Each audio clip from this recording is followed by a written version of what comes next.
নমস্কাৰ প্ৰিয় শ্ৰোতাসকল, আমি পাঠ কৰি আছোঁ ৰজনীকান্ত বৰদলৈৰ জংকী পানেইৰ অমৰ প্ৰেম কাহিনী মিৰি জীয়ৰী উপন্যাস। এয়া ৭ম খণ্ড।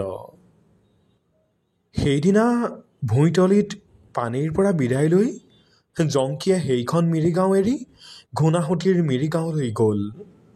তাত মাহীয়েকৰ ঘৰত আশ্ৰয় ল'লেগৈ। মিৰি ডেকাবিলাকৰ ভিতৰত জংকী য'তে ত'তে এজন দেখনীয়াৰ মিৰি ডেকা আছিল। তাতে সি যি বিহু পেঁপা বজায়, তাৰ শব্দ শুনিলেই মিৰি গাভৰু মাত্ৰেই উত্ৰাৱল নোহোৱাকৈ থাকিব নোৱাৰে। সেই দেখি ঘূনাসুঁতি গাঁৱতো সি অলপ দিনৰ ভিতৰতে তাৰ ডেকা গাভৰু দলৰ এজন ঘাই ডেকা হৈ পৰিল। বিহু হ'লেই জংকীয়ে পেঁপা লৈ বিহুত উপস্থিত হ'ব লাগে, তেহে গাভৰুহঁতৰ গা উঠে। ২-৪জনী গাভৰুৱে অলপ দিনৰ ভিতৰতে জংকীক মৰম কৰা ভাৱো দেখুৱাব ধৰিলে। কিন্তু সেনেকৈ ৰং ধেমালি কৰি ফুৰিলেও জংকীৰ যি পানীৰ হৃদয়ৰ মৰম সি নুগুচিল।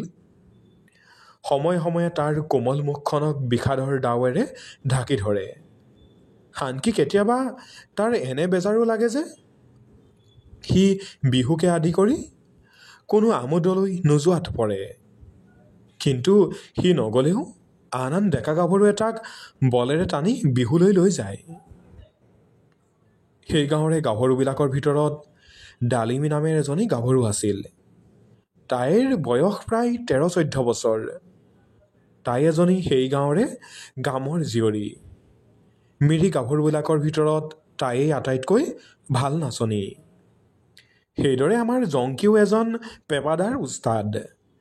সেই দেখি ডালিমী গাভৰুৰ হৃদয়ত লাহে লাহে জংকীলৈ এটি আকৰ্ষণ হ'ব ধৰিলে। সিদিনা জংকী বিহুত থাকে, সেইদিনাই ডালিমীৰ নাচ বাগ উৎসাহ বেছি হয়। যিদিনা জংকী সোৱণশিৰিৰ পাৰলৈ তাৰ হৃদয়ৰ দেৱী পানীৰ বুজ ল'বলৈ যায়, সেইদিনা ডালিমীৰ মুখ কলা পৰে।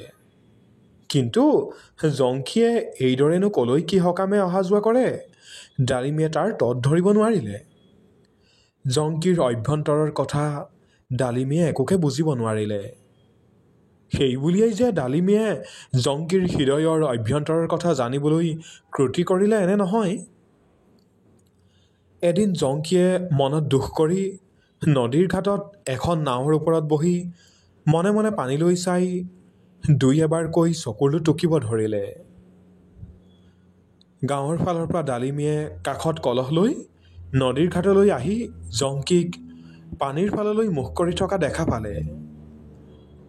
ডালিমীৰ চিত্তত মুকলিমুখীয়া মিৰি জীয়ৰীৰ স্বভাৱৰ এটি আমোদ কৰিবলৈ মন গ'ল। লাহেকৈ কাষৰ কলহটো থৈ হাতত হাৰে ভৰিত হাৰে জংকীৰ পাছফালে থিয় হ'লগৈ আৰু ততালিকে জংকীৰ চকুহাল মুদাই ধৰিলে। জংকীয়ে হাত খেপিয়াব ধৰিলে। অতি চেষ্টা কৰিও কোন চিনি নাপালে। তেতিয়া ডালিমীয়ে হাত এৰি দি খিলখিল কৰি হাঁহিব ধৰিলে। জংকীয়ে মুখ ফিৰাই চাই দেখে ডালিমী। ডালিমীয়ে জংকীৰ চকুলৈ চালে। ৪ চকুৰ মিল হ'ল। কিন্তু ডালিমীয়ে কি বেজাৰ লগা কথা দেখিবলৈ পালে। জংকীৰ চকু দুটা অৰফুল যেন ৰঙা। অলপ আগেয়ে লো বোৱা চিন আছে। তাৰ দুখতে দুখী হৈ ডালিমীয়ে সুধিলে, জংকী, তই কান্দিছ দেখোন।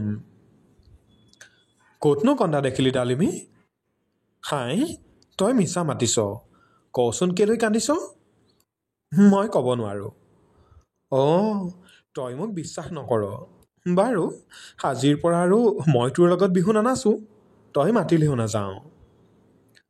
ডালিমী, বেজাৰ পালি নেকি?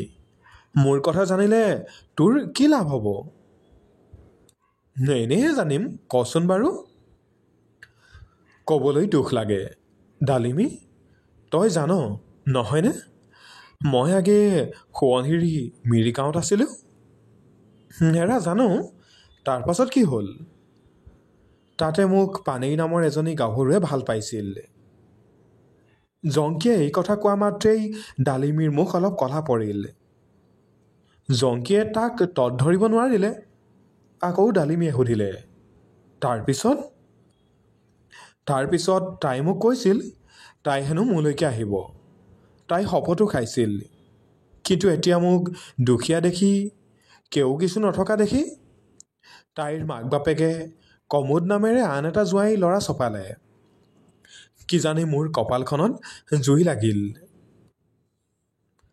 তাইক যদি আন কোনোবাই নিয়ে তেনে তয়ো জানো এজনে নাপাবি? ডালিমীয়ে সুধিলে।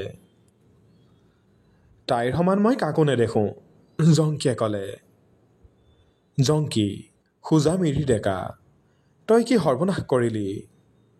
সৰল প্ৰাণেৰে তই কেলেই তোৰ হৃদয়ৰ অৱস্থা কলি? তোৰ এই এষাৰ কথাই আৰু এজনক যে মৰ্মভেদী দুখ দিলে বা দিব পাৰে তাক তই নুবুজিলি। কিন্তু কি কৰিম, তই সোজা মিৰি ডেকা। তই সংসাৰৰ শিক্ষিত মানুহৰ কৃত্ৰিমালি কথাৰ মূল নাপাৱ। সৰল প্ৰাণত যিহকে আহে তাকেই কৈ পেলাৱ। যা হওক, তই যি অনিষ্ট কৰিব লাগে কৰিলি, এতিয়াতো আৰু তাৰ উপায় নাই। জংকীয়ে এই কথা পাকি কোৱা হলতে ডালিমীয়ে জংকীক ক'বলৈ ধৰিলে। জংকী, মই যাওঁ দেই। যা ডালিমী। পাঠক, এতিয়া ব'লা আমি এবাৰ চাওঁগৈ পানেইনো কি কৰিছে।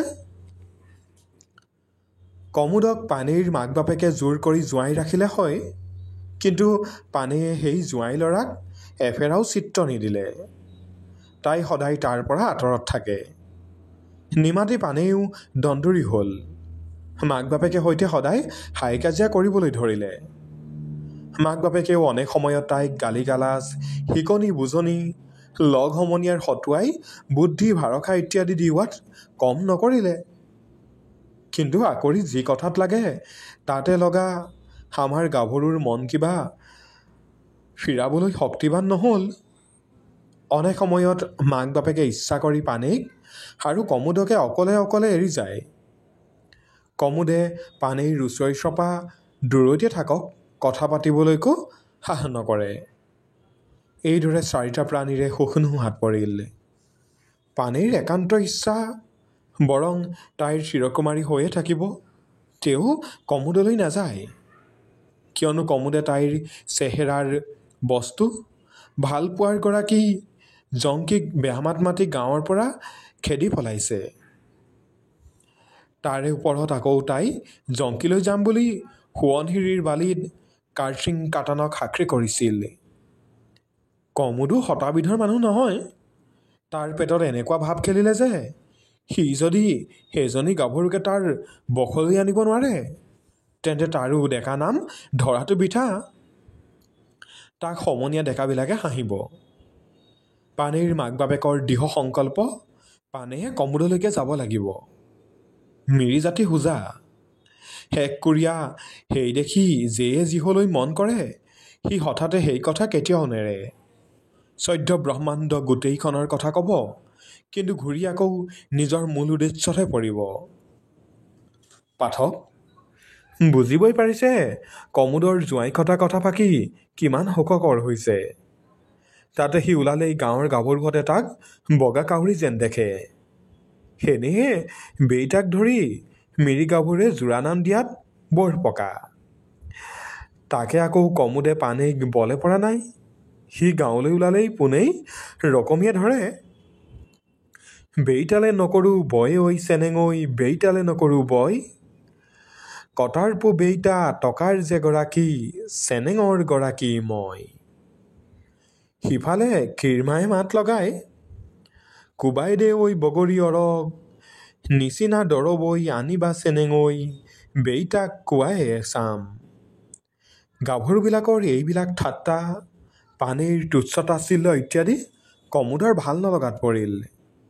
অৱশেষত এদিন লগৰ এজন ডেকাৰ হতুৱাই পানেইৰ মাক বাপেকক খোলাখুলিকৈ কোৱালে যে তাৰ সেইদৰে জোঁৱাই খাটিলেনো কি হ'ব, হেন জানি টকা শিকা উভতাই দিয়ক, সিয়ক সকলো এৰি পেলাব। বুঢ়া তামেদ আৰু বুঢ়ী নিৰ্মায়ে এই কথা শুনি মনত বৰ বেজাৰ পালে আৰু পানেইক ওচৰলৈ মাতি নি ক'লে, পানেই, চাচোন তয়ে আমাৰ একেজনী জীয়ৰী, তই আমাক এনেকৈনো দুখ দিব লাগেনে? পানেহে ক'লে, মই জানো তহঁতক দুখ দিছোঁ? তহঁতেহে মোক দুখ দিছ। মই কেতিয়াও কমোডলৈ নাযাওঁ। কালৈ যাবি তেন্তে? দিয় যদি মই জংকিলৈহে যাম, আৰু নহ'লে মই সদায় ঘৰতে থাকিম। সেই খাবলৈ নোপোৱা কুকুৰটোলৈ? তামেদে ক'লে, হেৰা তালৈকে। পানেহি, এতিয়া তোক সাপিম দেই। আমি মাৰ বাপেৰৰ মনত দুখ দিলে তোৰ সুখ নহ'ব। নিৰ্মায়ে ক'লে, মই একো দুখ দিয়া নাই। তামেদে ক'লে, মোৰ যেনিবা ছোৱালী নাই, অকল তইয়ে আছিলি। তয়ো যেনিবা মৰিলি। পানেহে ক'লে এইবাৰ, মই যদি মৰিলোৱেই, তেনেহ'লেনো তহঁতে আকৌ কেলেই মৰা শৱটোক বেছি খাব ওলাইছ? নিৰ্মায়ে পুনৰ ক'লে, তই অলপতে নষ্ট যাবি। দে হাও, পাৰ মনে দি থাক। কপালত যি লিখা আছে সেয়ে হ'ব। পানেহে ক'লে, চুপতি নকৰ। আজি ৰাতিয়েই তোক মই ধৰি বান্ধি কমোডলৈ দিম। জোৰ কৰি সি তোৰ ধৰ্ম নষ্ট কৰিলেতো যাবি। তামেদে ক'লে। মিৰি চাংখন দপদপনিত আকৌ কঁপিব ধৰিলে। হাজলি কিন্তু এতিয়া মাক বাপেকৰ অবাধ্য। পানেহে উচুপি উচুপি কান্দিব ধৰিলে। প্ৰিয় শ্ৰোতাসকল, পৰৱৰ্তী খণ্ড শুনিবলৈ আমাৰ সৈতে সংযুক্ত হৈ থাকিব। ধন্যবাদ।